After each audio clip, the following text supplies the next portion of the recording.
Okay, the last game was too easy. I want to be beaten up by someone, and I'll even do the video of it. Especially if I played reasonably well. I'm more inclined now to do all the videos, even my losses, because I'm reaching a brick wall in the auto pairing where it's very hard now to get any wins. So I'll have to publish the losses as well. Knight C3. Is he going to play E5? Nope. Alright, can I play bishop? Oh, I think I'll play knight C6 here. The idea of bishop C4 and F4 is kind of dangerous if black plays G6. I think it's called the exchange variation.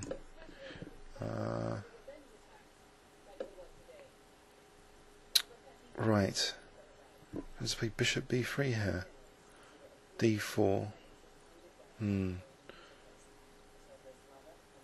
Is black equalised already? Possibly. I'm not convinced by this opening. So my bishop's hemmed in by the pawn on F4, and I can't even castle kingside. So I have to change plan here. Queen E2 seems reasonable with the idea of bishop D2 and castles queenside, I think.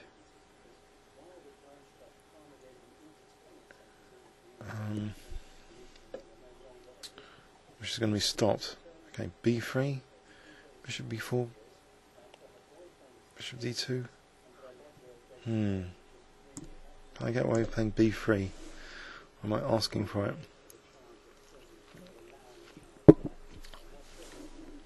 So the opponent's playing very energetically.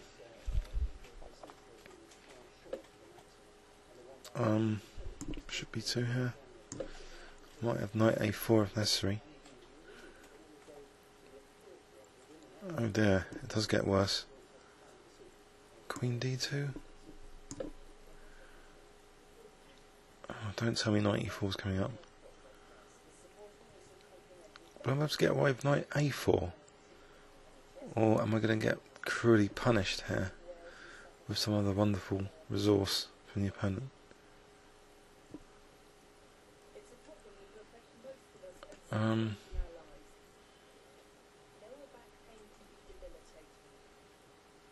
Knight A4. Okay, what's the crushing move he's thinking about? Is it bishop A6 and take on A6? It's not rook B3, that's fine. Castles, knight A4. Maybe he's annoyed at castles, knight A4, he really just wants to do me in from this position. Can I do better than castles, knight A4? Don't think so.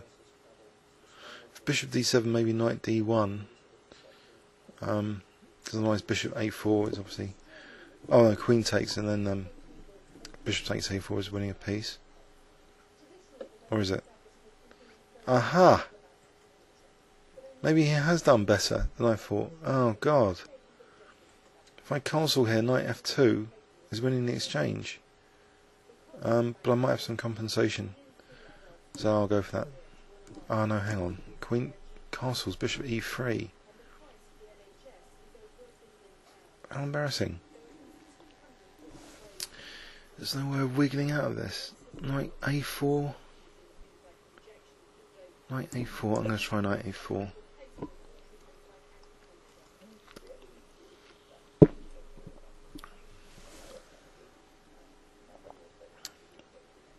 So if bishop F2, maybe king E2. If knight F2, I'll take the queen. The queen's being attacked. So if he exchanges queens, maybe I can wriggle out of it. Seems to be a lot of intensity to try and bust me straight out of the opening here in this 5-minute game. So it's a minute down now. I think knight A4 is one of my only moves, given that castles, bishop E3 is not very pleasant.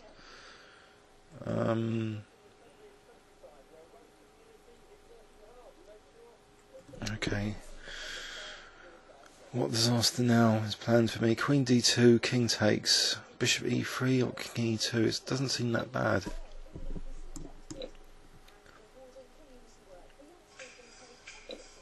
Okay, take on b2. Can I evict this knight now by playing h3? h3, knight f2, rook f1. If knight d3, I'm on the e5 square. It's a nice sort of knight to have on e5. Aha. If I play rook b1, I'll be threatening c4. Yeah, maybe rook b1. We'll connect rooks though, but maybe then rook f e1. And I'm okay, I think. Alright, how do I want to take this? Maybe with a king. If I take with a king, if I take with a pawn, is there any advantage taking the pawn? Share the c file. Take the king, not showing the c file. And the king's a bit exposed. So maybe I'll just play to share the c file here. And d4, I think. Was d4 target to rook b4 at some point? Not sure. I'll play it anyway. So g4 and f5 look tempting positional plan with the idea of getting the king to f4 after to fracture some pawns. Kind of minority attack but on the king side. So minority attack is when you use minority of pawns to sort of damage the structure of a majority of pawns. So here f5 is a kind of minority attack idea. I think I might play it actually. Sack a pawn.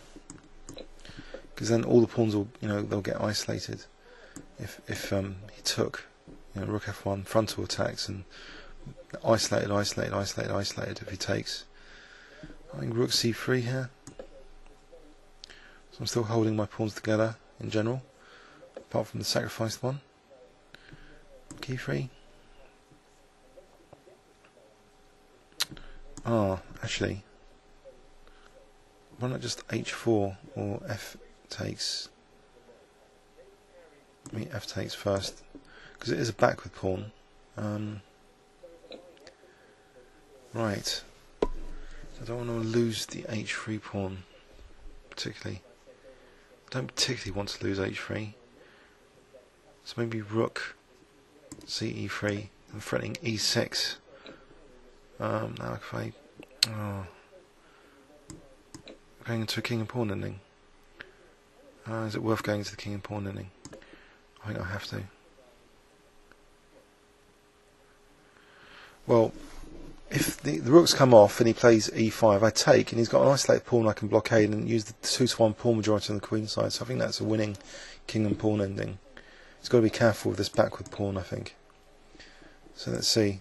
So that's the theory. That's what happens in practice. Got a blockade on his isolated pawn.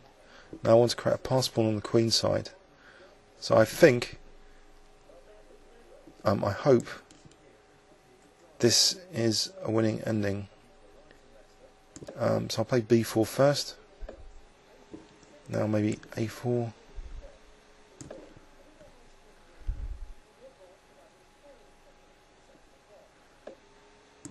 h4. So we're getting a kind of lockdown soon. But he's going to be in Zugzwang soon. So now, do I want to play b5? b5 takes, king c5, b6, he takes that, king d4. Does he march, or do I need an extra tempo? Because will he stop that h-pawn? Maybe a5. If I play a5, is his king too far away? King e5, b5, ab, a6, I think it is. So a5. King e5, I think I'll just play b5.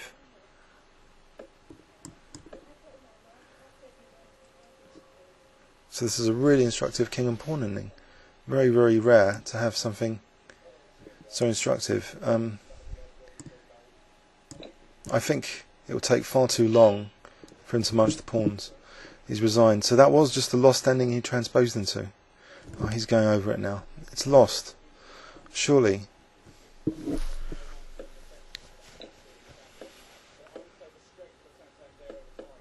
It's lost.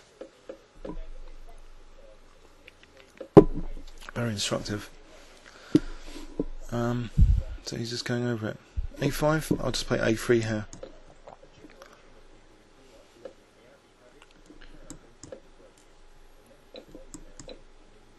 And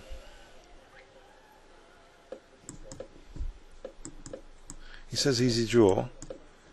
Yeah, this would be an easy draw.